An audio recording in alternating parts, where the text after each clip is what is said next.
All right, guys, what's going on? Welcome in. So in this one, I wanted to ask the question, how good do you think Mason Taylor can be for the Jets in year one, right? You're taking a guy in the second round, someone who, in my opinion, has a pretty high floor. We're going to dive into him, of course, as a prospect, but, you know, you're not taking a flyer in the second round on a tight end and just, you know, shrug your shoulders and say, okay, we just needed a tight end. Who knows how to use him, right? I definitely envision Mason Taylor being a pretty big part of the Jets offense moving forward. So you're taking a look at Mason Taylor as a prospect, 6'5", 256, 20 years old. He's played in 38 games over 3 years with LSU. And, you know, watching Mason Taylor play, like, to me, he's just like a high floor type of guy. Like, he does a lot of things pretty good.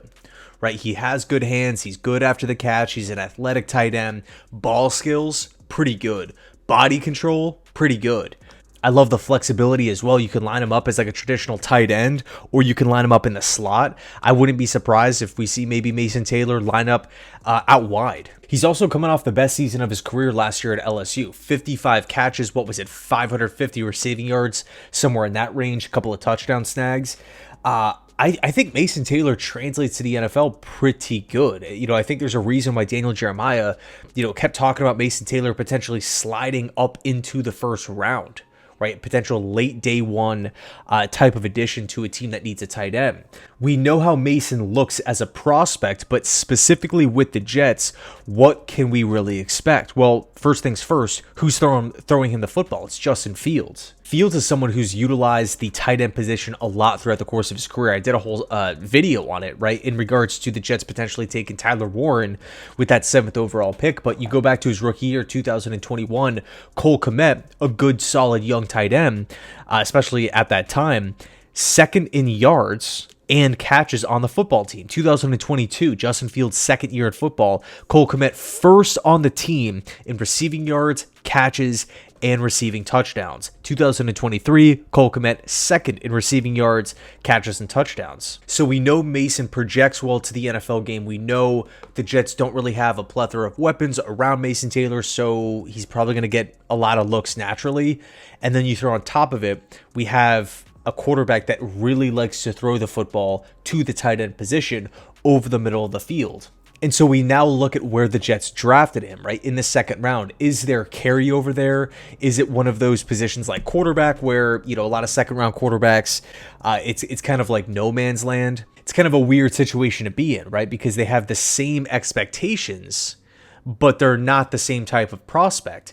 You know, tight end, man, like, there has been a lot of really, really, really impressive finds in the second rounds. And I do feel like tight end as a whole is a pretty translatable position from college to the NFL. You know, if you have the athleticism and you have the size, I think if you have those two things checked, it's really about coaching. It's about refinement. It's about, you know, it's about overall mentality at the position. You know, when we start talking about things like route running, getting in and out of breaks, finding soft spots in zone coverage, I think if you can master that at the NFL level, chances are you're going to be a pretty good tight end. You know, I look at a guy in Trey McBride, who's a former second round pick, someone who didn't really make that big of an impact year one.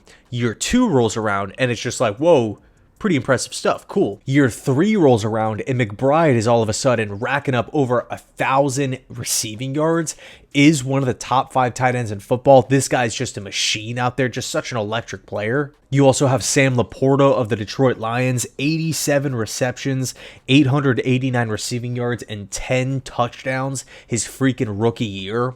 Crazy, man. Aaron Glenn, Hayden, Tanner Engstrand, they were a part of that. They all saw what Sam Laporta did for that Lions offense. Now, one key difference between Mason Taylor and McBride and Laporta, the size. Mason Taylor is a lot bigger of a tight end than McBride and Laporta. Taylor is taller than both of those players. Taylor is heavier than both of those players. In fact, the player that kind of reminds me the most, because I went back, I watched almost every game of Mason Taylor the last 2 years. I haven't got to his first year yet, but the player that really sticks out to me is Mike Gesicki of the Cincinnati Bengals. You know, someone with really similar size. You know, Mason Taylor 6'5", Mike Gesicki 6'6".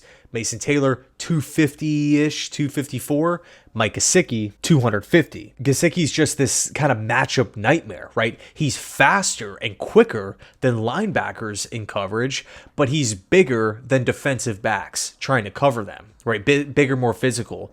Gesicki is not much of a run blocker, right? Mason Taylor, he's being drafted to be that receiving threat. I don't want to sit here and say he's not much of a run blocker because, again, he's 20 years old. We don't know how much he can grow in that department. How working with NFL coaches, maybe all of a sudden he gets to the NFL level and he becomes a better run blocker. But, the receiving aspect of Mason Taylor's game is why he was drafted 42nd overall. And Gesicki was kind of the same type of player coming out of Penn State, where he is that more so bigger receiving style, matchup nightmare, flexible piece at the tight end position, not much of a run blocker. I actually interviewed Mike Gesicki years and years and years ago when he was coming out of Penn State. Super cool dude, but yeah, they just kind of have similar skill sets, in my opinion. And Gesicki's coming off a great year, right? A lot of people wrote him off after the down year with New England. He goes to Cincinnati and puts together a fantastic year with T. Higgins and Jamar Chase. Of course, Joe Burrow's throwing him the football, but I mean, man, we got to give Mike Gesicki props. Dude had 65 catches last year for the Bengals offense. And a cool little connection that you can make, it's irrelevant in the grand scheme of things, but where was Mike Gesicki drafted? 42nd overall. Where was Mason Taylor drafted? 42nd overall. So really similar athletic profile, really similar height, really similar play style, really similar weight, similar draft position as well. I think that could be a similar pro comparison that we can look at. So by the way, I'll go on YouTube. I'll find some Mike Gesicki highlights. I'll just chuck them in the description. Let me know if you think it's a good comparison. Because I think really, if we can get Mason Taylor moving like Mike Gesicki in the passing game, all of a sudden we're taking a big step forward, going from Jeremy Ruckert and Stone Smart to a guy in Mason Taylor who is going to be the tight end one for this football team. Now, ideally, I do think it's smart to bring in a veteran tight end who maybe excels in blocking for a cheaper one-year deal. One player that I feel like makes sense for the Jets is Jordan Atkins from the Cleveland Browns, longtime vet, 33 years old. I think it's important to have a veteran in that room with a brand new coaching staff and not any vets in that room. So, yeah, let me know your thoughts down below. Thanks so much for watching, and as always, go Jets.